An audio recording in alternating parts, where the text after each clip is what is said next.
అందరి లైఫ్‌లో కామన్‌గా ఉండే ఒక 2, 3 బిగ్ డ్రీమ్స్ ఉంటాయి కదా! అందులో ఒక 2 మావి నెరవేరినాయండి. అవేంటో చెప్తాను. ఈ వీడియోలో చూస్తే నాకు తెలిసి మీరు ఆల్రెడీ గెస్ చేసుండుంటారు. కొంతమంది షార్ట్స్‌లో గూడా ఆల్రెడీ మన ఫాలోవర్స్ చూసుండుంటారు. మేము కార్ తీసుకున్నాము. ఒక 3 ఏళ్ల కిందట ఇల్లు కొన్నాము. అది చాలా చాలా చాలా పెద్ద డ్రీమ్ అన్నట్టు. ఆ దేవుడి దయ వల్ల అది నెరవేరింది.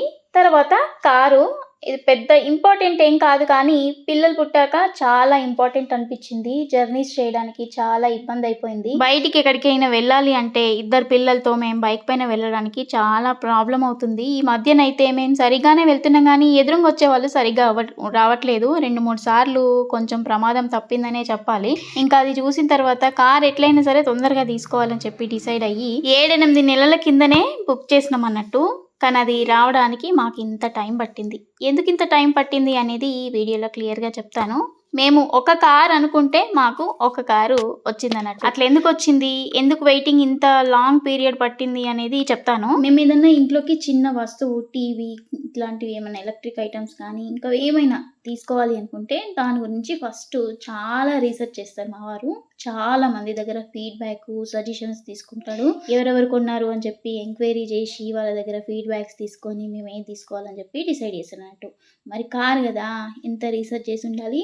చాలా రీసెర్చ్ చేసిండు. కార్ గురించి అయితే ఒక 2 ఇయర్స్ నుంచే రీసెర్చ్ చేస్తా ఉన్నాడన్నట్టు. ఏది బాగుంటది అని చెప్పి మళ్ళీ బడ్జెట్‌లో ఏదొస్తది అని చెప్పి చాలా మందిని అడిగాడు. సజెషన్స్ తీసుకున్నాడు. ఫస్ట్‌లో అయితే మేము సెకండ్ హ్యాండ్ కారు బడ్జెట్‌లో ఒక 2-3 లాక్స్‌లో లేదంటే 4 లాక్స్ ఇందులో వచ్చే ఒక చిన్న కార్ ఏదైనా తీసుకుందాం అని చెప్పి సెకండ్ హ్యాండ్ కార్స్ చాలా చూసినాము. అయితే చూసినాం కానీ చాలామంది ఏమన్నారంటే తీసుకుంటే ఫస్ట్ తీసుకో అని చెప్పి కొంతమంది అన్నారు. కొంతమందేమో సెకండ్ హ్యాండే తీసుకో ఎందుకంటే నీకు డ్రైవింగ్ కూడా ప్రాక్టీస్ కావాలి. మళ్ళీ అంత బడ్జెట్ ఎందుకు చూపెట్టుడు అని చెప్పి అన్నారు. మేము ఒక 2 ఇయర్స్ బ్యాకే అనుకుంటా స్పిన్నీలో ఒక సెకండ్ హ్యాండ్ కార్ కూడా పట్టుకొచ్చినాము. చిన్నది హుండై i10 ఏమో తీసుకొచ్చినాము. ఒక 2-3 రోజులు ఉంచుకున్నాము. అంటే అది ఎట్లుంది అనేది చెక్ చేసినాము. 5 డేస్ ఇస్తారు కదా! 5 డేస్ చూసుకొని బాగుంటే ఉంచుకోవచ్చు. లేదంటే రిటర్న్ చేయొచ్చు అన్నట్టు. మేము ఒక 2-3 రోజులు చూసిన తర్వాత దాన్ని నడిపిన వాళ్ళందరూ దీనికి పెద్ద రిపేర్లు ఉన్నాయి. మెయిన్‌గా ఏదో బంపరా సంథింగ్ ఏదో రిపేర్ ఉంది అంటే ఇంకొద్దు దీనికి బాగానే మళ్ళీ రిపేర్ చేయడానికి పైసలు అయితే ఊకే రిపేర్ వస్తుందని చెప్తే మళ్ళీ దాన్ని రిటర్న్ తర్వాత మళ్ళా కొత్తదా పాతదా అని మళ్ళా కొన్ని రోజులు జరిగింది. ఆ తర్వాత మేము టాటా నెక్సాన్ క్రియేటివ్‌లో డీజిల్ బుక్ చేసినాము. డీజిల్ గురించి చాలా మంచి ఫీడ్‌బ్యాక్ ఇచ్చారు చాలా మంది. మైలేజ్ బాగా వస్తుంది. అండ్ 4 ఇంజన్ కెపాసిటీ ఏదో వస్తుందని చెప్పి చెప్తే అది తీసుకుందాము అని అనుకున్నాము. మేము ముందు నుంచి కూడా కార్ తీసుకుంటే కొత్తది అది టాటాలోనే తీసుకోవాలి అనుకున్నాము. ఇంకా నెక్సాన్ గురించి చాలా రీసెర్చ్ చేసిన తర్వాత నెక్సానే తీసుకోవాలి మళ్ళీ డీజిల్దే తీసుకోవాలి అని చెప్పి అనుకొని బుక్ చేసినాము. 7 మంత్స్ 8 మంత్స్ వెయిటింగ్ చేసినాము. అది రాలేదు. అంటే టాటా సిఆర్ఐ ఏదో వచ్చింది కదా సేమ్ ఇంజన్ ఈ ఇంజన్లన్నీ అటు వాడిండ్రు అని చెప్పి ఇది మ్యానుఫ్యాక్చరింగ్ ఆగింది అని చెప్పి ఏదో టాక్ వచ్చింది. మాకు అప్పటి నుంచి అయితే డెలివరీ 2-3 ప్లేస్లలో బుక్ చేసినాం కానీ ఎవరు డెలివరీ ఇవ్వలేదు. వెయిట్ చేసి సమ్మర్లో ఎట్లయినా కార్ కొనాలి చాలా ఇబ్బంది అయిపోతుందని చెప్పి సరే కొంచెం బడ్జెట్ ఎక్కువైనా ఓకే అని చెప్పి సడన్ గా మేము ఒక షోరూమ్ కి కాల్ చేస్తే మాకు మేము అనుకున్న కలర్ లోనే ఈవీ ఉందన్నట్టు. ఇంకా వెంటనే బుక్ చేసి ఒక 1-2 డేస్ లోనే మాకు అది డెలివరీ ఇచ్చేసారు. పీడిఏ అవన్నీ చెక్ చేసుకొని ఇంకా ఈవీ కార్ తెచ్చుకున్నాం. ఇంకా మేము తెచ్చుకున్న కార్ అయితే Tata Nexon EV M4 45 model and 16,70,000 దాకా పడింది. సో అదైతే తెచ్చేసుకున్నాము. అది మా కొత్త కారు స్టోరీ. ఇలా ట్విస్ట్ ఏంటంటే మేము కార్ ఎక్కడైతే ఫస్ట్ బుక్ చేసినామో అది 7 మంత్స్ అయిందని చెప్పి క్యాన్సిల్ చేసేసినాం. ఇంకా డెలివరీ ఇస్తలేదు. కానీ మళ్ళీ మేము ఒక 1 మంత్ ఆగి మళ్ళీ అదే షోరూమ్ కి కాల్ చేస్తే మాకు ఈవీ కార్ ఉందని చెప్పింది కూడా వాళ్ళే. మళ్ళీ మేము కార్ కూడా మళ్ళీ వాళ్ళ దగ్గర నుంచి తెచ్చుకున్నాము. దానివల్ల మేనేజర్ కూడా మాకు కొంచెం మంచి డిస్కౌంట్ ఇచ్చిండు అన్నట్టు. మళ్ళీ మమ్మల్ని ట్రస్ట్ చేసి మా దగ్గరికి వచ్చిండ్రు అని చెప్పి కొంచెం మంచి డిస్కౌంట్ ఇచ్చిండు. ఇంకా వెంటనే కార్ తెచ్చేసుకున్నాం. మళ్ళీ మాకు కార్ కలర్ వల్ల కూడా కొంచెం లేట్ అయిందని చెప్పొచ్చు.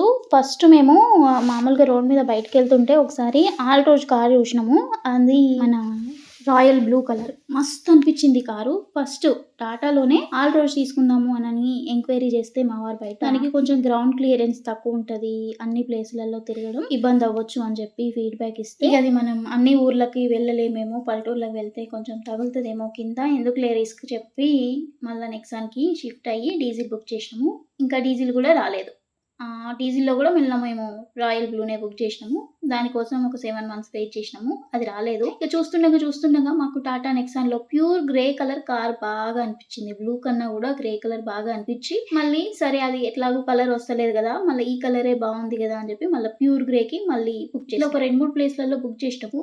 ఎక్కడ కూడా లాస్ట్కి మళ్ళీ ఈవీ కారు ప్యూర్ గ్రేలోనే తీసుకున్నాము. కలర్ గురించి అయితే కాంప్రమైజ్ అవ్వాలని అనుకోలేదు. మా ఆయన మధ్యలో ఈ కారు టైంకి ఇవ్వక సరే ఏది ఉంటే అది తీసుకుందాము అని చెప్పి అన్నాడు. కానీ ఏమొద్దు, మనం ఒక్కసారే కొంటాము కారు, మళ్ళీ ఎప్పుడు కొంటామో ఏమో తెలియదు. కానీ ఇప్పుడు కొంటాం కాబట్టి ఇంత బడ్జెట్ పెట్టి కొంటున్నాము, ఇన్ని రోజులు ఆగినాము, మళ్ళీ కాంప్రమైజ్ అయ్యేది ఎందుకు, అనుకున్న కలరే తీసుకుందాము అని చెప్పి ఇంకా అనుకున్న కలర్నే ఈ వీడియోలో మేము కారు కొన్న కాంచెల్లి ఏడికి పోయినాము, పూజ చేపించింది, ఇంకా మేము ఎక్కడికి వెళ్ళినాము అనేది మొత్తం ఈ ఒక వీడియోలోనే అటాచ్ చేసినట్టు. అయితే మేము కారు కొన్నాక ఫస్ట్ పూజ చేపించుకున్నాక ఒక పెళ్లికి వెళ్ళినాము. తర్వాత కొంచెం అంటే కారుతోనే కొంచెం పని ఉండి బయటకు వచ్చినాము. దాని దగ్గరనే లూలు మాల్ అని ఉంటది. ఎప్పుడు చూడలేదు, చాలా రోజుల నుంచి అనుకుంటున్నాం లూలు మాల్ పోవాలి అని. కానీ ఇట్లా సడన్ గా ప్లాన్ లేకుండా వెళ్తాం అనుకోలేదు. బండి మీద వచ్చినాము, ఇంత దగ్గర దాకా వచ్చినాం, పక్కకే ఉంది కదా అని చెప్పి ఇంకా పోదాం అని చెప్పి మా ఆయన అంటే సరే అని వెళ్ళినాము. ఇంకా అక్కడ పిల్లలు ఆడుకోవడానికి ఇదంతా గేమ్స్ ఏరియా అన్నట్టు. ఇవన్నీ మా పిల్లలు ఎంజాయ్ చేసిండ్రు. మా చిన్నోడు అయితే చేయలే కానీ మా పెద్దోడు ఎంజాయ్ చేసిండు. మా చిన్నోడు ఎస్కలేటర్ ఎక్కుడు దిగుడు ఎంజాయ్ చేసిండు అన్నట్టు. ఇంకా లంచ్ టైం అయింది, ఫుడ్ తిందామని వచ్చేసినాము. ఫుడ్ కోర్ట్కి వచ్చినాము. మా పెద్దోడికి బర్గర్ కావాలి అన్నాడు. లంచ్ టైం కదా, బర్గర్ వాడికి ఒక్కడికి ఇప్పించి మేము ఏదైనా వేరే రైస్ ఐటమ్ ఏమైనా తిందామని చెప్పి అనుకున్నాము. బర్గర్ ఆర్డర్ ఇచ్చినాక ఒక 10 నిమిషాలకు వచ్చింది. అంతలోపు మా పిల్లలు ఆగమాగం చేసారు. మా పెద్దోడు అయితే ఎప్పుడు వస్తుంది అని, మా చిన్నోడు ఇక పోయి చూస్తా ఉన్నాడు ఎప్పుడు వస్తుంది ఇది అని చెప్పి. వాడు కూడా ఈసారి ఫస్ట్ టైం నేను ఏమన్నా తింటా అని చెప్పి సైగలు చేస్తూ చెప్పిండు. ఇంకా బర్గర్ వచ్చింది, కోక్ కూడా ఆర్డర్ పెట్టిండు. మా చిన్నోడి కోసం ఫ్రైస్ ఆర్డర్ పెట్టినాము. వాడు బర్గర్ తిన్నాడు అన్నట్టు, ఫ్రైస్ అన్నది తింటాడని చెప్పి ఆర్డర్ పెట్టినాము. వాడు ఫ్రైస్ తిన్నాడు, మా పెద్దోడు బర్గర్ తిన్నాడు. లోపల చికెన్ వదిలేసిండు, ఓన్లీ బన్నులు మాత్రం తిన్నాడు. ఇంకా కోక్ ఆర్డర్ పెట్టినా అని చెప్పిన కదా, అది రాగానే ఒక సిప్పు దాగిండో లేదో చేయి దాకిచ్చిండు, మొత్తం అంతా కింద పోయింది. 60 రూపాయలు 70 రూపాయలు బొక్క. పిల్లలకి అట్లనే చేస్తారు, ఏం చేస్తాం, అప్పటికప్పుడు కోపం వస్తుందిలే కానీ ఇంకా వాళ్ళకు కూడా తెలియదు కదా. ఇంకా బర్గర్ తిన్నాక మేము ఏదన్నా రైస్ ఐటమ్ తినాలి అని చెప్పి మా వారు ఏదో పాప్కార్న్ రైస్ అంట, కేఎఫ్సి పాప్కార్న్ రైస్ అని ఆర్డర్ పెట్టిండు. దానికైతే జిఎస్టీతో పాటు కలిపి ఒక 330 రూపీసా 340 రూపీసో ఏమో పడ్డది. మా చిన్నోడు తినేంత రైస్ కూడా రాలే ఆ బౌల్లో. ఈ పక్కకున్న చూడు బౌలు అదే అన్నట్టు. ఆ రైస్ కూడా మళ్ళీ ఎట్లుందంటే పప్పు అన్నం లెక్క ఉన్నది. పప్పుచారు పోసి కలిపి పెడితే అన్నం ఎట్లుంటుందో ఒక అట్లున్నది. ఇక తెలియదు కాబట్టి అది ఆర్డర్ పెట్టినాము. తెలుసుంటే అసలు ఆర్డర్ పెట్టేటోళ్ళం కాదు. అది అంత తక్కువ క్వాంటిటీ వస్తుందని చెప్పి రైస్ ఐటమ్ కావాలని చెప్పి మా ఆయన అది పెట్టిండు. కానీ నేను కిందికి వెళ్ళి వచ్చేలోపు ఇది ఆర్డర్ పెట్టిండు, పట్టుకొచ్చిండు. చూస్తే గంత వచ్చింది అన్నట్టుగా రైసు. మా చిన్నోనికి పెట్టినా కూడా మనకి సరిపోదు, ఎట్లో అట్లా తిన్నాము. అలా చిన్న పాప్కార్న్ పీసెస్ వచ్చినాయి, ఒక 5-6 ఎక్కువనే వచ్చినాయి. అవి అయితే బాగున్నాయి, అవి మా పెద్దోడు తిన్నాడు. ఇంకా మా చిన్నోడు అయితే ఓన్లీ ఫ్రైసే తిన్నాడు. బయటికి వెళ్ళినప్పుడు మా చిన్నోడికి ఇట్లా ఎండుడే ఉంటుంది, వాడు బయట ఫుడ్ ఏది తిన్నాడు. ఇక బౌల్లో రైస్ చూసినాకనైతే నాకు చిరాకు వచ్చింది. పైసలేమో కానీ రైస్ ఏమో పెద్దగా పెట్టుకుంటే ఒక బుక్ అవుతుంది అంతే. ఇక మీరైతే నెక్స్ట్ టైం తీసుకుంటే ఆర్డర్ ఇది ఎట్లయినా సరిపోదు అని చెప్పి మళ్ళీ తర్వాత కేఎఫ్సి ఫ్రైడ్ చికెన్ ఆర్డర్ పెట్టుకొని తినేసి వచ్చినాం అన్నట్టు. ఇంత పని అయింది. పైసలు అయితే మస్తు ఖర్చు అయినాయి కానీ ఫుడ్ కూడా అంతంత సగం సరిపోయింది అన్నట్టు. ఇక అదొట్టి తాగినాంలే, అటు ఇటు మా సరిపోయిందిలే కానీ చాలా కాస్ట్లీ ఉన్నాయి. మొత్తానికి లూలు మాల్ అయితే బాగుందండి, పిల్లలతోటి తిరగడానికి, టైంపాస్ చేయడానికి, షాపింగ్కి కూడా బాగుంది. క్లాతులు కూడా చాలా బాగున్నాయి, అంటే అన్నీ బ్రాండెడే ఉన్నాయి. ఇక్కడ రేట్లు కూడా మస్తు ఉన్నాయి. మేమైతే అట్లా సరదాగా జరసేపు ఎంజాయ్ చేసి వచ్చినాము. ఇదండి మా కార్ స్టోరీ. మేము డీజిల్ అనుకుంటే ఈవీ కార్ కొన్నాం అన్నట్టు. ఈవీ కార్ కూడా నెక్స్ట్ ఫ్యూచర్ ఈవీఏ ఉంది కాబట్టి రైట్ డెసిషనే తీసుకుందాం అనుకుంటున్నాం. బాయ్, మళ్ళా ఉంటా.